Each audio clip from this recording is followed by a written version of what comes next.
Hello అండి, welcome to Siri kitchen. ఈరోజు మన కిచెన్లో సంక్రాంతి స్పెషల్ అరిసెలు ఎలా ప్రిపేర్ చేయాలో చూపించబోతున్నాను. ఈ అరిసెలు చేయడం చాలా కష్టం అనుకుంటారు కొంతమంది. అలాంటి వారు కూడా ఏ టెన్షన్ లేకుండా చాలా పర్ఫెక్ట్గా ఈజీగా ఎలా ప్రిపేర్ చేయాలో, ఎలా ప్రిపేర్ చేస్తే అరిసెలు పర్ఫెక్ట్గా వస్తాయో చెప్పే టిప్స్తో పాటు అసలు ఎలాంటి మిస్టేక్స్ చేస్తే అరిసెలు ఫెయిల్ అయ్యే ఛాన్సెస్ ఎక్కువగా ఉంటాయో ఈ వీడియోలో టిప్స్ అన్నింటినీ షేర్ చేస్తున్నానండి. సో ఈ వీడియోని ఎక్కడా స్కిప్ చేయకుండా లాస్ట్ వరకు చూసి ఈ సంక్రాంతికి మీరు ఇంట్లోనే అరిసెల్ని పర్ఫెక్ట్గా ప్రిపేర్ చేసేసేయండి. అసలు అరిసెలు ప్రిపేర్ చేయడానికి ఎలాంటి రైస్ తీసుకోవాలి, అదేవిధంగా ఎలాంటి బెల్లం తీసుకుంటే మనకి అరిసెలు పర్ఫెక్ట్గా వస్తాయి, అలాగే పాకం ఎలా ప్రిపేర్ చేస్తే అరిసెలు గట్టిగా లేకుండా ఇలా పూరీలాగా పొంగి మెత్తగా వచ్చేలా ఎలా చేయాలో చిన్న చిన్న టిప్స్ అన్నింటినీ ఈ వీడియోలో చూద్దాము. అలాగే కొంతమందికి అరిసెలు మెత్తగా ఉండటం కన్నా కొంచెం క్రిస్పీగా గట్టిగా ఉంటే లైక్ చేస్తారు కదా, అలా క్రిస్పీగా రావాలంటే ఏం చేయాలో కూడా వీడియోలో చూద్దామండి. అసలు ఈ అరిసెలని సంక్రాంతికే ఎక్కువగా ఎందుకు చేసుకుంటారో తెలుసా మీకు? సంక్రాంతి అంటేనే పంటల పండుగ. ఈ సమయంలోనే ధాన్యం చేతికొస్తుంది. కానీ చేతికొచ్చిన ధాన్యాన్ని వాడుకోవడం కుదరదు. ఎందుకంటే కొత్త బియ్యం వలన జీర్ణ సమస్యలు వస్తాయి కాబట్టి కొత్త బియ్యాన్ని దంచి దానికి కొత్త బెల్లంని జోడించి అరిసెలు చేసుకుంటారు. ఇలా బియ్యంని దంచి బెల్లంని పాకం పట్టడం వలన ఇవి తేడా చేయకుండా ఉంటాయి. అదే తెలంగాణలో అయితే ఓన్లీ బియ్యం పిండితోటి శకినాలు చేసుకుంటారండి. అలాగే తమిళనాడులో అయితే కొత్త బియ్యం బెల్లం కలిపి చక్కెర పొంగల్ని చేసుకుంటారు. అందుకే అక్కడ సంక్రాంతిని పొంగల్ అని కూడా పిలుస్తారు. అలాగే సంక్రాంతికి చలి ఎక్కువగా ఉంటుంది కాబట్టి మన బాడీని సెట్ చేసుకోవడానికి, అంటే వాతావరణానికి తగ్గట్టు బాడీని సెట్ చేసుకోవడానికి నువ్వులు బాగా ఉపయోగపడతాయి. కాబట్టి అరిసెలలో కొద్దిగా నువ్వులు వేసుకొని చేసుకోవటం వలన ఆరోగ్యానికి చాలా మంచిదండి. ఇంత ప్రత్యేకత కలిగిన ఈ అరిసెలని సంక్రాంతికి చేసుకోకపోతే ఎలా చెప్పండి? సో ఇంకా లేట్ చేయకుండా ప్రాసెస్లోకి వెళ్ళిపోదాం. ఈ ట్రెడిషనల్ స్వీట్ రెసిపీ అరిసెలను ప్రిపేర్ చేయడానికి ఒకరోజు ముందే బియ్యంని నానబెట్టి ఉంచుకోవాలండి. ఇక్కడ నేను గ్లాస్ కొలతలతో చూపిస్తున్నాను, అలాగే కేజెస్లో కూడా చెప్తానండి. ఇలా గ్లాసులతో అయితే ఎవరైనా ఈజీగా ప్రిపేర్ చేసుకోవచ్చు అనమాట. ఈ గ్లాస్ తోటి 4 గ్లాసుల వరకు రైస్ని తీసుకోవాలండి. ఇక్కడ నేను రేషన్ రైస్ తీసుకుంటున్నాను. ఒకవేళ మీ దగ్గర ఈ రేషన్ రైస్ లేకపోతే సోనా మసూరి పాత బియ్యం కాకుండా కొత్త బియ్యం తీసుకోవాలి. ఇలా రేషన్ రైస్ కానీ కొత్త రైస్ కానీ తీసుకోవడం వలన వీటిలో జిగురు ఎక్కువగా ఉంటుంది కాబట్టి అరిసెలు బాగా మెత్తగా వస్తాయి. ఇక్కడ నేను తీసుకున్న 4 గ్లాసుల రైస్ వచ్చేసి కేజెస్లో చెప్పాలంటే 1 కేజీ వరకు కరెక్ట్గా ఉందండి. ఇలా మనం 1 కేజీ రైస్తో అరిసెలు చేయాలి అనుకున్నప్పుడు ఇంకొక పావు కేజీ బియ్యంని ఎక్కువగా తీసుకోవాలి. అదే గ్లాస్లో అయితే ఇంకొక అర గ్లాస్ బియ్యం ఎక్కువగా వేసుకోండి. ఎందుకంటే పిండిని మరపట్టించిన తర్వాత లేదా గ్రైండ్ చేసిన తర్వాత ఎంత మెత్తగా పిండిని ఆడించుకున్నా సరే జల్లించుకోవాల్సి ఉంటుంది. జల్లించిన తర్వాత కొంచెం పిండి వేస్ట్ అవుతుంది కదా, అందుకని. అలాగే తడిపిండి అప్పటికప్పుడు కావాలంటే లేదనుకోండి ప్రాబ్లం అవుతుంది. తడిపిండి లేదని పొడిపిండి వేసేస్తే కూడా అరిసెలు బాగా రావన్నమాట. కాబట్టి ఒక పావు కేజీ రైస్ని ఎక్కువగా వేసుకోండి. తడిపిండి మిగిలిన ప్రాబ్లం లేదు, అది ఎలా అయినా యూస్ చేసుకోవచ్చు. ఇలా బియ్యం తీసుకున్న తర్వాత ఇందులోకి తగినన్ని వాటర్ వేసి శుభ్రంగా 3-4 సార్లు క్లీన్ చేసుకోవాలండి. ఇలా శుభ్రంగా క్లీన్ చేసుకున్న తర్వాత వాటర్ని వంపేసి తిరిగి ఫ్రెష్గా వాటర్ని యాడ్ చేసేసి మూత పెట్టి 18 గంటల నుండి 24 గంటల పాటు బియ్యంని నాననివ్వాలండి. ఇలా నానబెట్టిన బియ్యంని వదిలేయకుండా మధ్యలో 2-3 సార్లు ఇందులోని వాటర్ని చేంజ్ చేయాలండి. జస్ట్ ఇందులోని వాటర్ని పడేసి ఫ్రెష్గా వాటర్ని యాడ్ చేస్తే సరిపోతుంది. బియ్యంని మళ్ళీ కడగాల్సిన పని లేదు. ఇలా వాటర్ని చేంజ్ చేయటం వలన బియ్యం పులిసిన వాసన రాకుండా ఫ్రెష్గా ఉంటాయి. ఇక్కడ మీకు 24 గంటల తర్వాత చూపిస్తున్నాను చూడండి. బియ్యం చాలా చక్కగా నానిపోయాయి. ఈ బియ్యం నానటానికి 1 గంట అటు ఇటైనా ప్రాబ్లం లేదండి. కనీసం 18 గంటలు నానబెడితే సరిపోతుంది. ఇప్పుడు ఇందులోని వాటర్ అన్నీ వంపేసి మళ్ళీ ఒకసారి వాటర్ తోటి వాష్ చేసుకున్న తర్వాత ఈ బియ్యంలో వాటర్ అన్నింటినీ డ్రైన్ అవుట్ చేసేసుకోవాలి. ఇలా ఏదైనా ఒక రంధ్రాల గిన్నెను తీసేసుకొని ఈ గిన్నెలోకి బియ్యం మొత్తం వేసేసి వాటర్ లేకుండా జస్ట్ తడిగా ఉండేటట్టు చూసుకోవాలి. అదే మీరు కొంచెం ఎక్కువ క్వాంటిటీలో తీసుకుంటే ఏదైనా క్లాత్ తీసుకొని క్లాత్ మీద ఆరబెట్టుకోవచ్చు. ఇక్కడ నేను కేజీ రైస్తో చేస్తున్నాను కాబట్టి ఇలా వదిలేస్తే సరిపోతుంది. ఈ బియ్యం తడి ఆరిపోవాలని ఎండలో కానీ ఫ్యాన్ గాలికి కానీ పెట్టకూడదండి. జస్ట్ నార్మల్గా ఇలా వదిలేస్తే సరిపోతుంది. ఒక పావు గంట వదిలేసేయండి. ఈలోపు మనము నెక్స్ట్ ప్రాసెస్ చూద్దామండి. మనం చేసే ఈ అరిసెలకి మెయిన్ ఇంగ్రీడియంట్ వచ్చేసి బెల్లం అండి. ఈ బెల్లం మంచిది తీసుకుంటే అరిసెలు 90% పర్ఫెక్ట్గా వస్తాయి. కాబట్టి మనం తీసుకునేటప్పుడే షాపు వాళ్ళని అడిగి అరిసెలు చేయడానికి ముద్ద బెల్లం, మంచి బెల్లం అని అడిగితే ఇస్తారు. అది కూడా ఈ సంక్రాంతి నెలలోనే సపరేట్గా అమ్ముతారండి. కాబట్టి పాత బెల్లం కాకుండా అప్పటికప్పుడు బెల్లంని తెచ్చుకొని అరిసెలు చేసుకుంటే చాలా సాఫ్ట్గా మృదువుగా వస్తాయి. అదే పాత బెల్లం కానీ లేదా మార్కెట్లో కొంచెం తెల్ల బెల్లం ఉప్పగా ఉంటుంది, అది వాడినా మనకి అరిసెలు పర్ఫెక్ట్గా రావన్నమాట. పాడైపోయే ఛాన్సెస్ ఎక్కువగా ఉంటాయి. ఇక్కడ నేను తీసుకున్న బెల్లం వచ్చేసి ఒక్కొక్కటి అర కేజీ అచ్చు అండి. మొత్తం కేజీ బెల్లం తీసుకున్నాను. ఈ విధంగా సన్నగా తరిగి తీసుకోవాలి. చూడండి ముద్దలాగా ఎంత మెత్తగా ఉందో. బెల్లం ఈ విధంగా ఉండాలి. ఇక్కడ మనం తీసుకున్న కేజీ బెల్లం ఏమీ పట్టదండి, కాబట్టి ఇలా కొద్దిగా పక్కన పెట్టేశాను. ఇప్పుడు ఈ బెల్లం తరిగిని పక్కన పెట్టేసి నెక్స్ట్ ప్రాసెస్లోకి వెళ్ళిపోదాం. ఇక్కడ చూడండి బియ్యంలోని వాటర్ అన్నీ ఒడిచిపోయి బియ్యం కొంచెం ఇలా చేతితోటి తాకి చూస్తే తడితడిగా ఉండాలి. ఇలా ఉంటేనే తడిపిండి త్వరగా ఆరిపోదండి. పిండి ఆరిపోతే మనకి పాకం ఆరే తర్వాత పొడి పొడిగా గట్టిగా అవుతుంది. కాబట్టి బియ్యం ఇలా కొద్దిగా తడిగా ఉండగానే మిక్సర్ జార్లోకి సగం వరకు తీసుకొని మధ్య మధ్యలో ఆపుకుంటూ గ్రైండ్ చేసుకోవాలి. ఆపకుండా గ్రైండ్ చేసేస్తే పిండి అడుగు బాగాన ముద్దలు ముద్దలుగా ఉండలుగా గడ్డ కడుతుందండి. కాబట్టి మధ్య మధ్యలో ఆపుకుంటూ ఇక్కడ చూపిస్తున్న విధంగా మెత్తగా ఫైన్ పౌడర్ లాగా గ్రైండ్ చేసుకోవాలి. ఈ పిండిని ఎంత మెత్తగా గ్రైండ్ చేసుకున్నా సరే కొంచెం బరకగా ఉంటుంది, కాబట్టి బాగా సన్నని రంధ్రాలు ఉన్న పిండి జల్లెడను తీసుకొని జల్లించి తీసుకోవాలి. ఈ పిండి ఎంత మెత్తగా ఉంటే అరిసెలు అంత బాగా వస్తాయండి. అలాగే ఇది తడి పిండి కాబట్టి చేతితోటి ఈ విధంగా మధ్య మధ్యలో కలుపుకుంటూ జల్లించుకుంటే పిండి అంతా బాగా దిగుతుంది. ఒకవేళ మీరు ఎక్కువ క్వాంటిటీలో అరిసెలు చేస్తున్నట్లయితే మిక్సీలో కాకుండా మిల్లులో వేయించుకుంటే మంచిదండి, లేకపోతే మిక్సర్ జార్ పాడైపోతుంది. అలాగే మిల్లులో వేయించుకునేటప్పుడు కొత్త మిల్లులో కానీ అప్పుడప్పుడు వాడే మిల్లులో కానీ కాకుండా ఎప్పుడు రన్నింగ్లో అంటే మంచి కండిషన్లో ఉండే మిల్లులో అరిసెలు అని చెప్పి మెత్తగా వేయించి తీసుకోవాలి. మిల్లులో వేయించినా సరే పిండిని జల్లించి తీసుకోవాలి. ఈ విధంగా పిండి మొత్తాన్ని జల్లించుకున్న తర్వాత వచ్చిన రవ్వని మళ్ళీ నెక్స్ట్ టైం మిక్సీలో బియ్యంని వేసినప్పుడు వేసుకొని జల్లించుకొని తీసుకోవాలి. ఇక్కడ చూడండి ఈ పిండి మెత్తగా ఉండాలి. ఒకవేళ లేదనుకోండి మళ్ళీ ఒకసారి జల్లించి తీసుకోవాలి. ఇలా పిండిని జల్లించిన తర్వాత ఒకసారి అదిమి పెట్టి ఉంచండి, లేకపోతే డ్రై అయిపోతుంది. ఇప్పుడు ఈ పిండి మీద మూత పెట్టేసి పక్కన పెట్టేసి మళ్ళీ నెక్స్ట్ కూడా ఇదే విధంగా కొంచెం బియ్యంని వేసేసుకొని మిగిలిన రవ్వ ఉంటుంది కదా, ఆ రవ్వను కూడా వేసేసుకొని గ్రైండ్ చేసుకోవాలి. ఈ పిండిని గ్రైండ్ చేసేటప్పుడు మధ్య మధ్యలో ఆపి ఈ విధంగా ఒకసారి అడుగు నుండి పిండిని కలుపుకొని మళ్ళీ గ్రైండ్ చేసుకోవాలి. ఇలా బియ్యం మొత్తాన్ని గ్రైండ్ చేసుకున్న తర్వాత పిండిని జల్లించిన తర్వాత మిగిలిన రవ్వని తీసేసేయండి. ఈ విధంగా పిండి మొత్తాన్ని జల్లించిన తర్వాత ఒకసారి చేతితోటి అదిమి పెట్టి ఉంచండి. అలాగే ఇలా తడిపిండిని రెడీ చేసిన వెంటనే అరిసెలు చేయడం స్టార్ట్ చేయాలండి, లేకపోతే పిండి ఆరిపోతే అరిసెలు బాగా రావు. ఇక్కడ అరిసెలకి కావాల్సిన తడిపిండి రెడీ అయిపోయింది కాబట్టి మూత పెట్టేసి ఇప్పుడు పాకంని చూద్దాము. ఈ పాకంని ప్రిపేర్ చేయడానికి ఆల్రెడీ మనం ముందే బెల్లం తరిగి ఉంచుకున్నాం కదా, అందులో నుండి మనం ఏ గ్లాస్తో అయితే బియ్యం కొలిచి తీసుకున్నామో అదే గ్లాస్ నిండుగా బెల్లం తీసుకోవాలి. 3 గ్లాసుల బెల్లం తీసుకోవాలి. మనం తీసుకున్న 4 గ్లాసుల బియ్యానికి 3 గ్లాసుల బెల్లం తీసుకోవాలండి. ఒక గ్లాస్కి వచ్చేసి 3/4 కప్పు బెల్లం అనమాట. అదే కేజెస్లో అయితే 1 కేజీ రైస్కి 800 గ్రాముల బెల్లం తీసుకోవాలి. 800 గ్రామ్స్ బెల్లం తీసుకుంటే సరిపోతుంది. ఇప్పుడు అదే గ్లాస్ తోటి ఒక అర గ్లాస్ వాటర్ వేసేసి ఈ బెల్లం మొత్తం కరిగించి ఫిల్టర్ చేసుకోవాలి. ఒకవేళ మీరు ఫిల్టర్ చేయకపోతే ఒక పావు గ్లాస్ వాటర్ వేసుకోండి. ఇలా ఫిల్టర్ చేయటం వలన ఏదైనా డస్ట్ పార్టికల్స్ కానీ ఇసుక కానీ ఉంటే సపరేట్ అవుతాయి.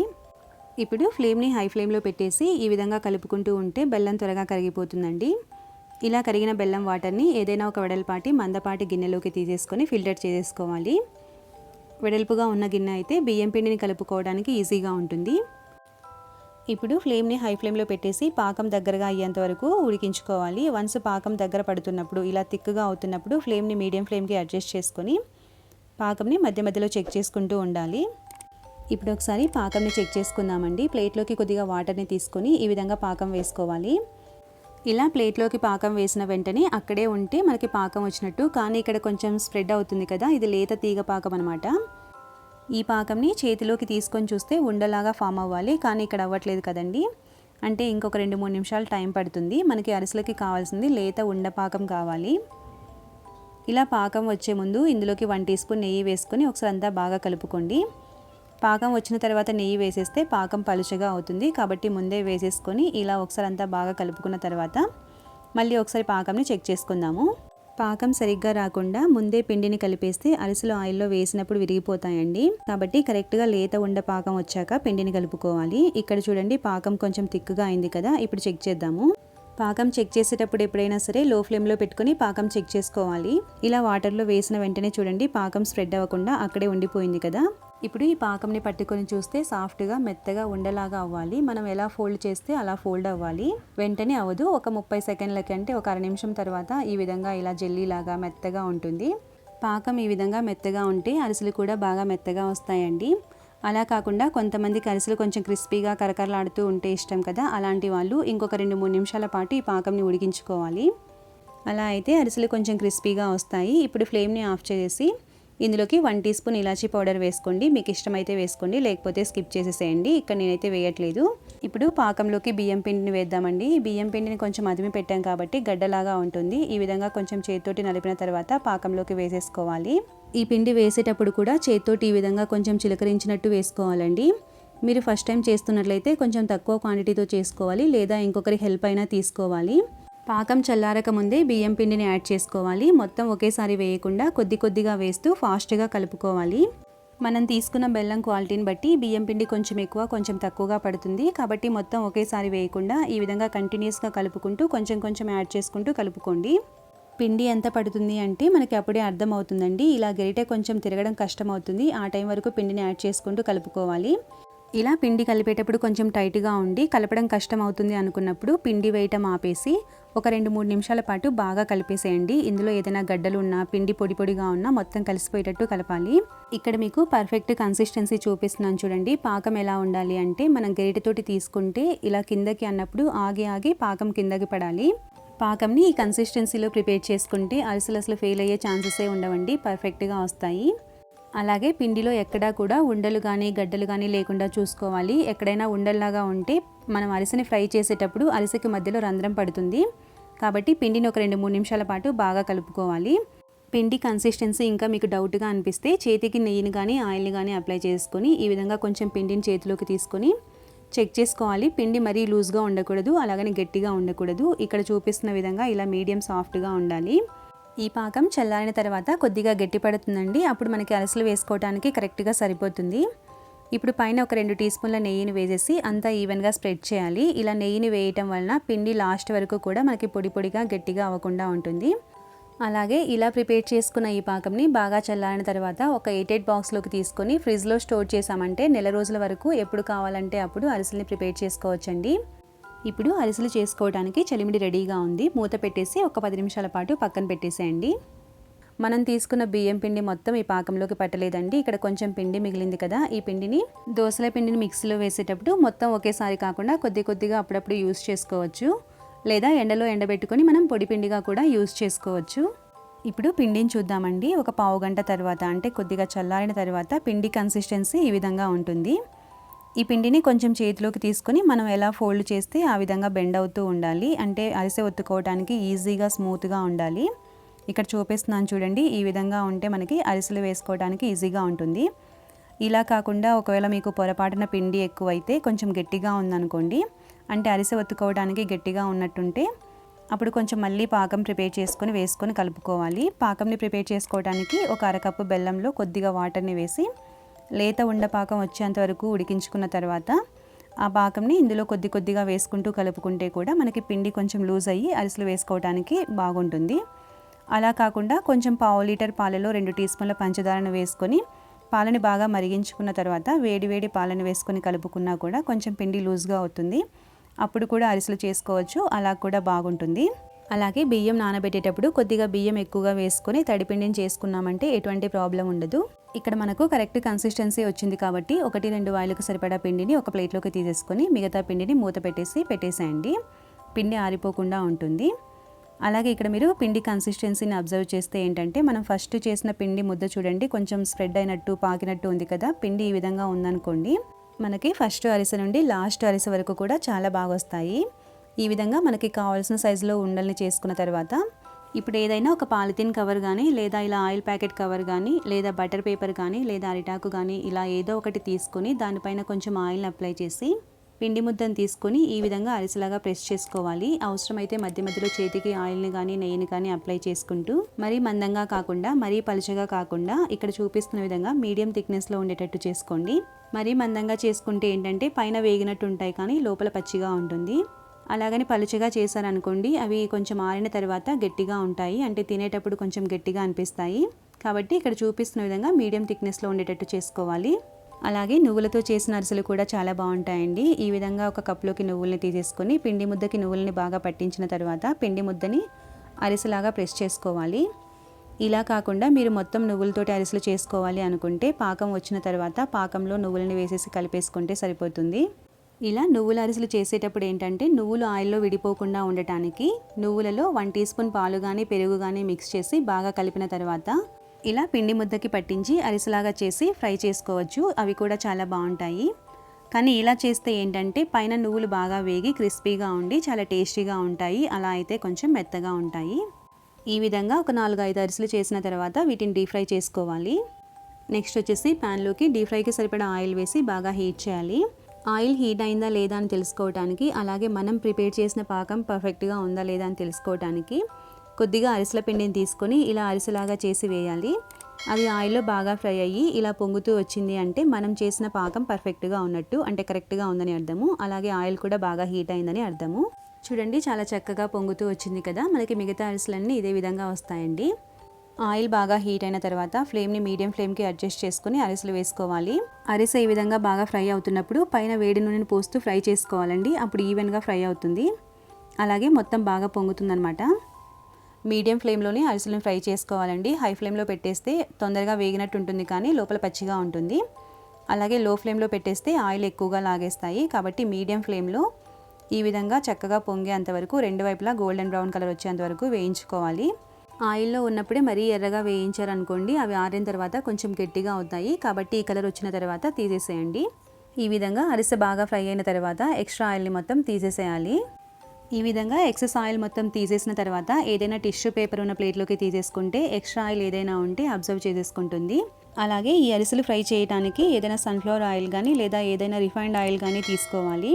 పల్లి ఆయిల్ కానీ నువ్వుల నూనె కానీ తీసుకొని ఫ్రై చేస్తే ఒక 15 days తర్వాత అరిసెలు ఆయిల్ స్మెల్ వచ్చేస్తాయి.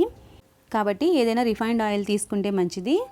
అలాగే మీరు నేతి అరిసెలు చేసుకోవాలి అనుకుంటే ఈ ఆయిల్ ప్లేస్లో నెయ్యిని వేసేసుకొని ఫ్రై చేసుకోవచ్చు. లేదా సగం నూనె సగం నెయ్యి వేసుకొని కూడా ఫ్రై చేసుకోవచ్చు. అలా కూడా బాగుంటాయి. ఈ విధంగా అరిసెలు బాగా పర్ఫెక్ట్గా రావాలి అంటే మెయిన్గా వచ్చేసి రేషన్ రైస్, అంటే కంట్రోల్డ్ రైస్ అంటారు కదా, అవి కానీ లేదా నాన్ పాలిష్డ్ రైస్ కానీ తీసుకోవాలి. అలాగే ఈ బియ్యంని కనీసం 18 గంటలైనా నానబెట్టి ఉంచాలండి. ఇలా బియ్యం నానటం వలన అరిసెలు బాగా మెత్తగా వస్తాయి. నెక్స్ట్ వచ్చేసి బియ్యం పిండిని బాగా జల్లించిన తర్వాత మెత్తటి పిండిని కలెక్ట్ చేసుకొని తీసుకోవాలి. బియ్యం పిండి ఏమాత్రం కొంచెం బరకగా ఉన్నా సరే అరిసెలు బాగా రావు. అంటే ఆయిల్లో వేసిన వెంటనే విరిగిపోయే ఛాన్సెస్ ఎక్కువగా ఉంటాయి. కాబట్టి మెత్తటి పిండిని తీసుకోవాలి. నెక్స్ట్ వచ్చేసి బెల్లం విషయానికి వస్తే ఈ సంక్రాంతి నెలలో సపరేట్గా అరిసెల కోసం బెల్లం అమ్ముతారండి. అరిసెల బెల్లం అని అదైనా యూజ్ చేయొచ్చు. లేదా కొంచెం ముద్దగా మెత్తగా ఉన్నది బెల్లం తీసుకోవాలి. నెక్స్ట్ వచ్చేసి పాకం విషయానికి వస్తే లేత ఉండ పాకం రావాలి. అంటే మనం చేతిలోకి పాకం తీసుకోగానే కొంచెం బాల్ లాగా ఏర్పడి సాఫ్ట్గా ఉండాలి. అలా ఉంటే మనకి అరిసెలు మెత్తగా వస్తాయి. అరిసెలు మెత్తగా కాకుండా కొంచెం క్రిస్పీగా గట్టిగా రావాలి అంటే ఇంకొక 2-3 నిమిషాల పాటు ఉడికించుకుంటే ముదురు పాకం వస్తుంది. అప్పుడు అరిసెలు కొంచెం క్రిస్పీగా గట్టిగా వస్తాయి. అలాగే ఆయిల్లో ఫ్రై చేసేటప్పుడు కూడా కొంచెం ఎర్రగా అయ్యేంత వరకు క్రిస్పీగా అయ్యేంత వరకు ఫ్రై చేసుకోవాలండి. ఇప్పుడు 2 అరిసెలను ఒకేసారి ఎలా ఫ్రై చేయాలో చూద్దాము. ఇలా మొదటిసారి వేసిన అరిసె బాగా పొంగి పైకి వచ్చిన తర్వాత రెండో అరిసెను వేసుకోవాలి. రెండో అరిసెను ఫ్రై చేస్తూ మొదటి అరిసెను చూస్తూ రెండో అరిసె మీద ఆయిల్ వేస్తూ చక్కగా ఫ్రై చేసుకోవాలి. ఇప్పుడు మొదటి అరిసెను తీసేసి రెండో అరిసెను రెండో వైపుకి టర్న్ చేసుకోవాలి. ఈ విధంగా రెండో వైపుకి టర్న్ చేసిన తర్వాత మొదటి అరిసె మీద ఉన్న ఎక్సెస్ ఆయిల్ని తీసేసి రెండో అరిసెను కూడా రెండు వైపులా ఈవెన్గా చక్కగా ఫ్రై చేసుకుంటే సరిపోతుంది. ఒకవేళ మీకు అరిసెలకున్న ఆయిల్ని బాండీలో తీయడం కష్టం అనిపిస్తే ఈ విధంగా ఏదైనా ఒక రంధ్రాలున్న గిన్నెను తీసుకొని ఇందులో అరిసెను వేసిన తర్వాత ఇలా మ్యాషర్ తోటి కానీ లేదా ఏదైనా ఒక ఫ్లాట్గా ఉన్న గిన్నెతోటి కానీ ప్రెస్ చేసామంటే ఎక్స్ట్రా ఆయిల్ అంతా పోతుంది. ఇలా ఈజీగా ఉంటుంది. ఇదే విధంగా మిగతా పిండి మొత్తాన్ని అరిసెల్లాగా చేసుకొని ఫ్రై చేసుకోవాలి. ఈ అరిసెలు చేసేటప్పుడు ఎప్పుడైనా సరే ఇలా చిన్న చిన్న టిప్స్ ఫాలో అవుతూ ఫస్ట్ నుండి లాస్ట్ వరకు కొంచెం ఓపిక్గా చేశారంటే అరిసెలు చాలా పర్ఫెక్ట్గా బాగా వస్తాయండి.